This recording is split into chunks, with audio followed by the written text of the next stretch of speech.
Pasiani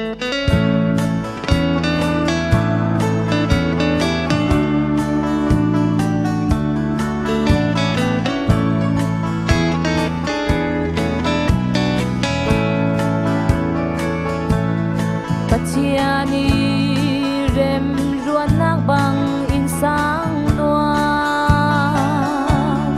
din dingin dule pa thau thangu insang nun a thati a rem pau chun kan mu ton mi thil tin kim min anwa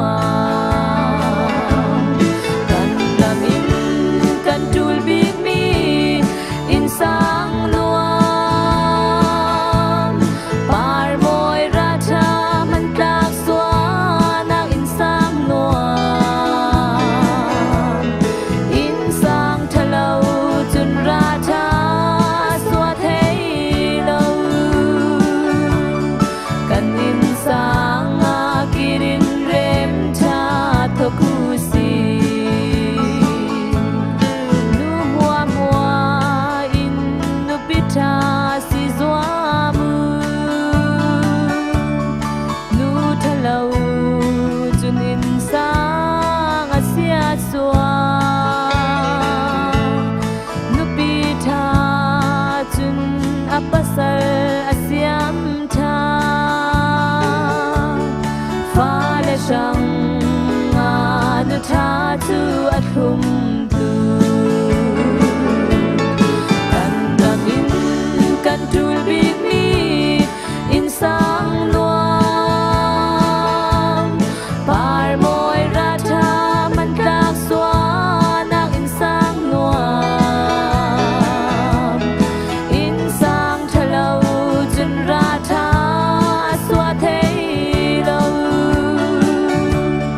kan insang a kirin rem tha thoku si pa mua mua in pa fel tha si zwa mu insang shuai tu lu bi asi e zau tim ka nun zon ta pai nak tu nu le fa zau tim ta par moi an sua kan gam in kan tul big mi insang nuam par moi ra tha man tak swa nak insang nuam insang thalau chun ra tha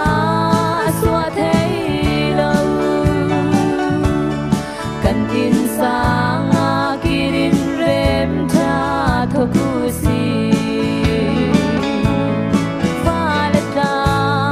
nu le pa ti za chiao in jing tu nu le pa an si e nu le pa thin bang ter tu se lau in